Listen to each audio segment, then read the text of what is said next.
Hello everyone, welcome to my channel. Today is 24th November and this class is related to current affairs. So let's start without any delay. The first topic is रानी लक्ष्मीबाई.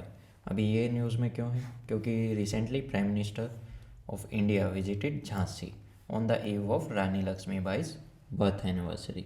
कि भाई जो prime minister हैं हमारे, अभी उन्होंने Jhansi visit किया था क्योंकि उस दिन क्या था, रानी लक्ष्मीबाई का बर्थ एनिवर्सरी थी.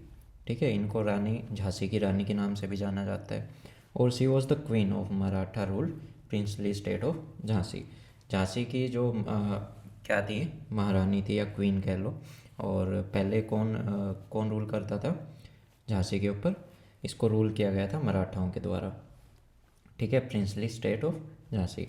सी was one of the leading figures of the Indian revolt of 1857. 1857 की जो युद्ध क्रांति थी उनमें इनका काफ़ी अहम योगदान रहा था. इवन इनकी वहाँ पे इन्होंने क्या नहीं, ये शहीद भी हो गए थे उसके अंदर. She was seen as a symbol of resistance. ठीक है, इनको विद्रोह का एक एज ए सिंबल देखा जाता था by British rule in India. इनका जन्म हुआ था 19 नवंबर 1828 में. कहाँ पे? वाराणसी के अंदर, जो कि कहाँ पे पड़ता है? उत्तर प्रदेश में. इनका ओरिजिनल नेम क्या था? Manikarnika. While pursuing studies she also took formal training in martial arts. Martial art भी इन्होंने सीखा, साथ ही साथ हॉर्स राइडिंग, शूटिंग भी और फेंसिंग भी. कि भाई कैसे बचाव करना है, कैसे गोलियाँ चलानी है, सब कुछ आता था इनको. मनु, इनको शॉर्ट फॉर्म में क्या बोला जाता? मनु भी बोला जाता था. और इनके साथियों में कौन कौन इंक्लूड थे? नाना साहिब, जो कि एडॉप्टेड सन थे पेशवा के. ये क्यों नाराज़ थे अंग्रेज़ों से? क्योंकि देखो, जो अंग्रेज़, जो इनके फादर साहब थे, ठीक है, उनको जो पेंशन देते थे वही पेंशन इनको देने से उन्होंने मना कर दिया था. ऊपर से इनको क्या है ना, इनकी स्टेट का क्या कह सकते हैं, राजा कह लो, ठीक है, या उत्तराधिकारी, वो मानने से भी अंग्रेज़ों ने मना कर दिया था. तो इस वजह से ये भी अंग्रेज़ों के खिलाफ जाके खड़े हो गए थे और रानी लक्ष्मीबाई जी के साथ में मिल गए थे. और दूसरा इनका साथी कौन था? तात्या टोपे. मनु एज झांसी की रानी. 14 साल की उम्र में इनकी शादी किससे होगी? जो महाराज थे झांसी के, गंगाधर राव नेवलकर, उनके साथ इनकी शादी हो गई. क्योंकि उनकी जो पहली बीवी थी उनका देहांत हो गया था जब वो अब उनके बच्चे को जन्म दे रहे थे. ठीक है, तो इस वजह से इनकी दूसरी शादी किससे हुई? मणिकर्णिका से, जो कि बाद में लक्ष्मीबाई के नाम से जानी गई, रानी ऑफ झांसी. रानी लक्ष्मीबाई ने जन्म दिया एक लड़के को, जिसकी डेथ हो गई थी 3 महीने के बाद ही उसके जन्म के. फिर इस जोड़े ने, या फिर मतलब जो रानी लक्ष्मीबाई और जो गंगाधर राव है, इन्होंने एक बच्चे को अडॉप्ट किया जिसका नाम क्या रखा गया? दामोदर राव. ठीक है, वो इन्हीं की फैमिली से लिया गया था. इनका स्ट्रगल ऑफ इंडिपेंडेंस के अंदर क्या रोल रहा उसको देखते हैं. She was one of the brave warrior of India struggle for independence. 1853 के अंदर जब महाराज जो थे झांसी के, उनकी डेथ हो गई, तो लॉर्ड डलहौजी ने रिफ्यूज़ कर दिया कि जो इनका अडोप्टेड सन है, ठीक है, कि हम उसको वहाँ का राजा घोषित नहीं करेंगे, या फिर जो महाराज है उसका उत्तराधिकारी हम नहीं मानेंगे. क्योंकि उन्होंने क्या है ना, एक नीति जिसका क्या नाम था? डॉक्ट्राइन ऑफ लैप्स, उसको लागू किया हुआ था. और उसकी वजह से वो इनकी स्टेट के ऊपर कब्जा करने लग गए थे. ठीक है, रानी लक्ष्मीबाई काफ़ी ब्रेवली से लड़ाई स्टार्ट कर दी. किसके खिलाफ? अंग्रेज़ों के खिलाफ, ताकि वो अपनी एम्पायर को अंग्रेज़ों के चुंगल से बचा सके. ठीक है, और उसी लड़ाई के अंदर उनका देहांत हो गया, मतलब वो शहीद हो गए 17 जून 1858 को. जैसे ही देखो, उसके बाद में जब पहली इंडियन फीमेल यूनिट आर्मी के अंदर बनाई गई, तो उसका नाम भी रानी ऑफ लक्ष्मीबाई, मतलब झांसी की रानी के नाम पे ही रखा गया. और ये यूनिट कब स्टार्ट की गई थी? 1943 में, 43 में, जब भारत आज़ाद नहीं हुआ था. अब डॉक्ट्राइन ऑफ लैप्स जो यहाँ पे हम बात कर रहे थे, ठीक है, तो ये है क्या? ये एक तरह की एनेक्सेशन पॉलिसी थी. एनेक्सेशन मतलब किसी भी चीज़ के ऊपर उसको कब्जा करना. ठीक है, जो कब्जाने वाली पॉलिसी थी ना लॉर्ड डलहौजी की, तो उसको बोलते हैं डॉक्ट्राइन ऑफ लैप्स. ठीक है, और ये कब लॉर्ड डलहौजी जब भारत में रहे थे एज अ गवर्नर जनरल 1848 से 1856 तक, तब उन्होंने इसको लागू करके रखा हुआ था। According to this any princely state, कोई भी प्रिंसली स्टेट, चाहे उस पर डायरेक्ट या फिर इनडायरेक्ट कंट्रोल हो किसका, ईस्ट इंडिया कंपनी का, अगर उसका रूलर बिना उसके जो उत्तराधिकारी है, जो उसका सगा लड़का है, उसके बिना अगर उसकी डेथ हो जाती है तो उसकी स्टेट को किसके अंडर ले लिया जाएगा, कंपनी के अंडर ले लिया जाएगा, यानी कि अंग्रेज़ों के अंडर में उसको ले लिया जाएगा। और इस रूल के अकॉर्डिंग जो ये डॉक्ट्राइन ऑफ लैप्स है, इस संधि के अकॉर्डिंग उनका जो अडोप्टेड सन है, ठीक है, कोई भी रूलर है, उसका सगा बेटा नहीं है तो उसने किसी और का अडोप्ट कर लिया, ठीक है, गोद ले लिया, तो गोद लिए बच्चे को वो उत्तराधिकारी नहीं मानते थे उस किंगडम का। तो इस वजह से वो जो भी उनकी स्टेट थी उसको अपने कब्जे में ले लेते थे। तो सबसे पहले कौन सी स्टेट को लिया गया, सतारा को 1848 एडी में, फिर जैतपुर और संबलपुर, फिर Baghpat, Udaipur, then Jhansi and then Nagpur. एक ऐसी स्टेट भी है जिसके राजा के कुछ बच्चे थे, सगे बच्चे थे, फिर भी उसकी स्टेट को इस संधि के अकॉर्डिंग अपने अंदर मिला लिया गया था। तो उसका नाम क्या है आप कमेंट सेक्शन में एक बार ज़रूर बताइएगा। जो नेक्स्ट टॉपिक है हमारा वो है काशी तमिल संगमम, ठीक है। प्राइम मिनिस्टर ऑफ इंडिया ने अभी इसको इनॉग्रेट किया, जो कि पूरे 1 महीने तक चलने वाला है, काशी तमिल संगमम, जो कि कहाँ पे हो रहा है, वाराणसी उत्तर प्रदेश के अंदर।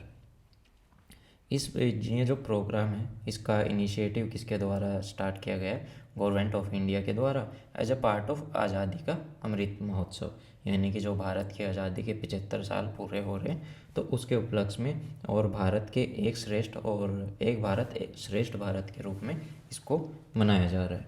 अब इसमें है क्या, देखो, काशी तमिल संगमम सेलिब्रेट किया जाता है क्योंकि इसके है ना कुछ काफ़ी ज़्यादा एस्पेक्ट्स हैं, लाइक हिस्टोरिकल और सिविलाइजेशन कनेक्शन है हमारे किसके साथ में, नॉर्थ इंडिया के साउथ इंडिया के साथ में।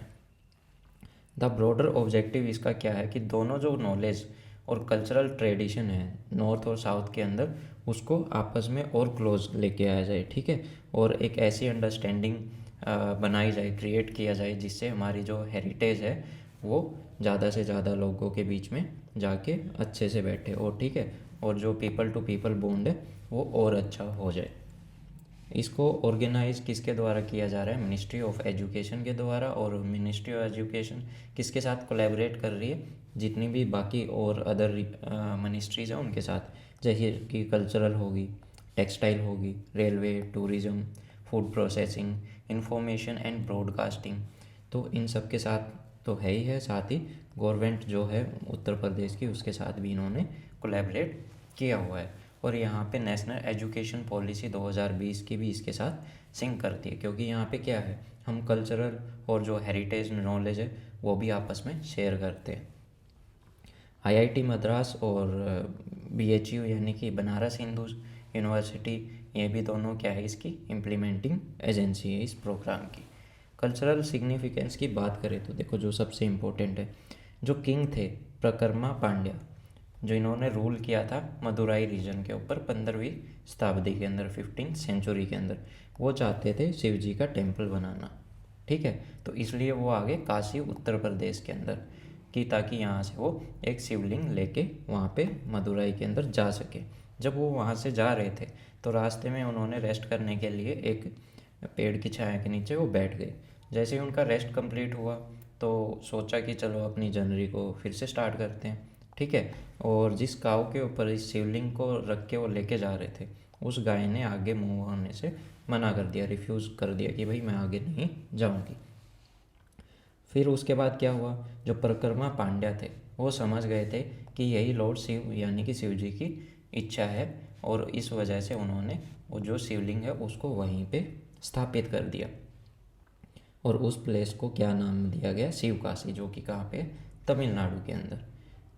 For the devotee who could not visit Kashi, जो डिवोटीज़ हैं, है ना, जो श्रद्धालु हैं जो काशी नहीं जा सकते, तो पांड्याज ने क्या किया, काशी विश्वनाथ टेम्पल का बनाया गया, कहाँ पे, वो बनाया गया तमिलनाडु में, ठीक है, और उसको आज किस नाम से जाना जाता है, तीन काशी, जो कि क्लोज स्टेट बॉर्डर किसके साथ शेयर करता है, केरला के साथ में। अब बात करते हैं, ये है एक नाव, ठीक है, नाव है, निकोबारी होडी क्राफ्ट के बारे में। रिसेंटली जो अंडमान निकोबार आइलैंड है, इन्होंने एक एप्लीकेशन डाली है किसके पास, गवर्नमेंट के पास। किस वजह से, कि इनको जीआई इंडिकेशन चाहिए जो निकोबारी होडी क्राफ्ट है उसके लिए। ये ऐसी पहली एप्लीकेशन है इस यूनियन टेरिटरी के द्वारा कि भाई इनका एक प्रोडक्ट को जीआई टैग दिया जाए। ठीक है, इससे पहले भी गवर्नमेंट ने जीआई टैग दिया था किसको, मिथिलिया मखाना को। तो ये एक बार आप जाके गूगल पे सर्च करना। What is Nicobari hodi? The hodi is the Nicobarese tribes traditional craft. It is an outrigger canoe. Canoe मतलब एक जो ये छोटी सी जो नाव होती है, इसको बोला जाता है, जो कि काफ़ी कॉमन है वहाँ पे ऑपरेट होती है निकोबार ग्रुप्स जितने भी आइलैंड्स हैं उनके बीच में। ठीक है, जो इसकी टेक्निकल स्किल है बनाने की होडी को, वो बेसिकली क्या है, इंडिजीनियस नॉलेज है जो inherited by the Nicobarese from their forefather. यानी कि जो पूर्वजों से जो निकोबार अंडमान एंड निकोबार के अंदर जो लोग रह रहे हैं, तो वो पीढ़ी दर पीढ़ी इसको बनाने की टेक्निक्स आगे सौंपते जाते हैं, समझाते जाते हैं। तो उससे बाहर निकल के ये आज तक कभी नहीं गई। The hodi is build using either locally available trees, जो वहाँ पे लोकली अवेलेबल जितने भी ट्रीज है या तो उनसे बनाया जाता है, जितने भी पास के आइलैंड्स हैं। और इसका डिज़ाइन वेरी करता है आइलैंड से आइलैंड, कोई छोटी होती है तो कोई बड़ी होती है। ठीक है, तो देखते हैं। जो इसकी लेंथ है वो 12 टाइम होती है इसकी विड्थ से, और जो इसकी length of the undressed tree trunk has to be 15 time this width.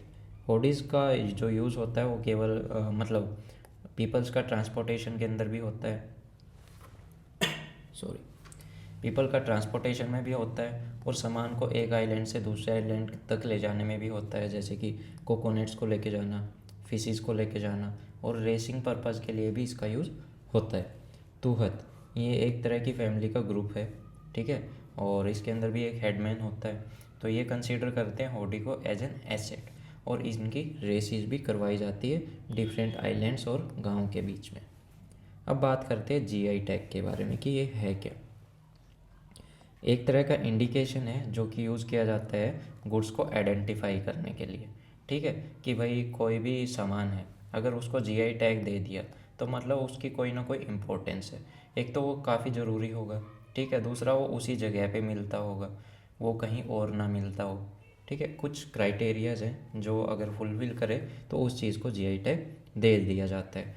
तो जीआई टैग से जी का मतलब क्या, जियोग्राफिकल, मतलब एक पर्टिकुलर प्लेस पे मिलने वाली चीज़ को बोला जाता है। और जब इसको ऐड किया जाता है तो कौन सी एक्ट के अकॉर्डिंग ऐड किया जाता है, वो किया जाता है goods registration and protection act 1999, जिसके तर्ज पे इसको रजिस्टर किया जाता है, और फिर रजिस्ट्रेशन के बाद में इसको प्रोटेक्ट किया जाता है।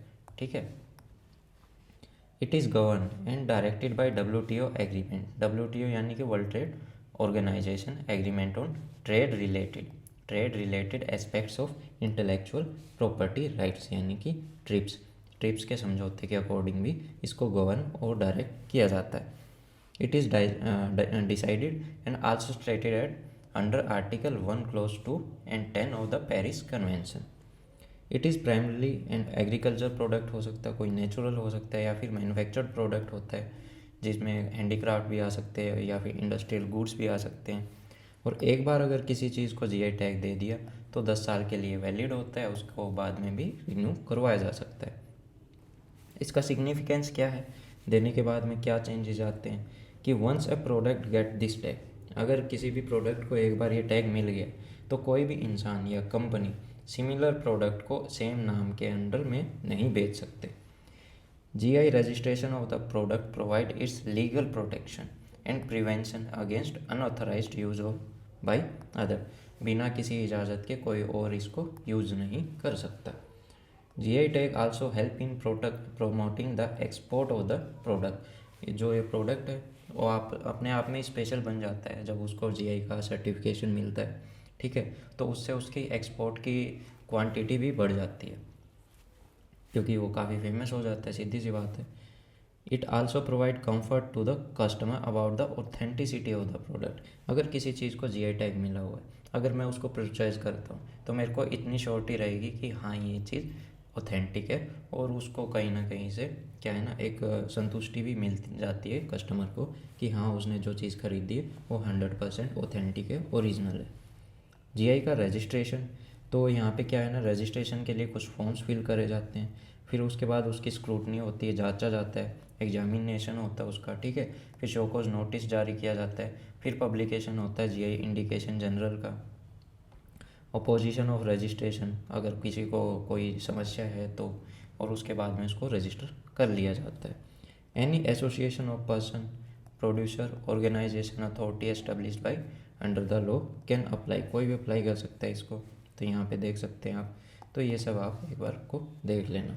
अभी तक के जो कुछ प्रोडक्ट्स हैं जिनको जीआई टैग दिया गया है, लाइक बासमती राइस, दार्जिलिंग की चाय, चंदेरी फैब्रिक, मैसूर का सिल्क, कुल्लू का शॉल, कांगड़ा की चाय, तंजूर की पेंटिंग्स है ना, तंजावुर, या फिर इलाहाबाद का सुरखा, फर्रुखाबाद का प्रिंट्स, लखनऊ की जरदोजी, और कश्मीर का सैफरन, सैफरन मतलब अरे भाई केसर, ठीक है, कश्मीर का वॉलनट वुड कार्विंग। अब बात करते हैं मैंग्रोव्स की, भारत के अंदर क्या कितने एरियाज़ के अंदर फैले हुए हैं, तो वो देखते हैं। As per the Indian state of forest report 2019, mangrove cover कितना करता है कंट्री में, करीबन 4975 स्क्वायर किलोमीटर, जो कि 0.1% है कंट्री का टोटल जियोग्राफिकल एरिया के अंदर बात करें तो। The largest area under the mangrove is West Bengal, West Bengal का जो सुंदरवन इलाका है वहाँ पे सबसे बड़ा मैंग्रोव का जंगल है। इंडिया के अंदर मैंग्रोव्स की 46 स्पीसीज़ है, 40 किस्में हैं, जो कि वर्ल्ड की 57% है। In India the mangroves are mostly located in the river estuaries और डेल्टाज या फिर बैक वाटर्स, आइलैंड वगैरह के पास में ही मिलता है। बेसिकली इसको 3 रीजन्स के अंदर डिवाइड किया गया है, यानी कि डेल्टिक या फिर ईस्टर्न कोस्ट मैंग्रोव्स, जहाँ पे डेल्टा की फॉर्मेशन होता है, ठीक है, और जो ईस्ट कोस्ट के ऊपर है तो वहाँ के जो मैंग्रोव्स हैं उसमें, और फिर जो एस्चुरीज या फिर बैक वाटर या वेस्टर्न कोस्ट मैंग्रोव्स उसके अंदर में भी इसको डिवाइड किया गया। फिर अंडमान एंड निकोबार आइलैंड के जो इंसुलर मैंग्रोव्स हैं उसके रूप में भी। डेल्टिक और ईस्टर्न कोस्ट की बात करें तो वेस्ट बंगाल का सुंदरबन हो गया, उड़ीसा का भीतरकनिका, ठीक है, जो कि कंबाइंड डेल्टा है किसकी, महानदी, ब्राह्मणी और बैतरानी नदियों का संगम। आंध्र प्रदेश का कोरिंगा, द गौतमी और गोदावरी नदी, ठीक है, तमिलनाडु का पिचावरम या फिर मुथुपेट मैंग्रोव, जो कि किस नदी पे, कावेरी पे। फिर पुडुचेरी का मैंग्रोव। अब बात करते हैं एस्चुरीज और बैक वाटर और वेस्टर्न कोस्ट मैंग्रोव्स की, जैसे कि गुजरात में हो गया गल्फ ऑफ कच्छ, काठियावाड़ और गल्फ ऑफ खंबात एस्चुरीज पे जो भी है। महाराष्ट्र के अंदर मुंबई जो थाने क्रीक है वो, गोवा कोस्ट के अंदर जौहरी और Mandovi estuary.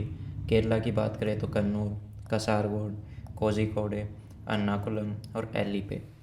Daman and Diu mangroves फिर, ठीक है। तो ये थी आज की क्लास, बताइएगा प्लीज़ कैसी लगी, अच्छी लगी हो तो ज़रूर लाइक कीजिएगा और चैनल को सब्सक्राइब कीजिएगा। तो इसकी पीडीएफ अगर आपको चाहिए तो मेरे टेलीग्राम पेज से आप ले सकते हो जाके, और कोई भी सुझाव सजेशन हो तो कमेंट सेक्शन के अंदर ज़रूर पूछ सकते हैं। तो ये थी आज की class and thank you, have a nice day.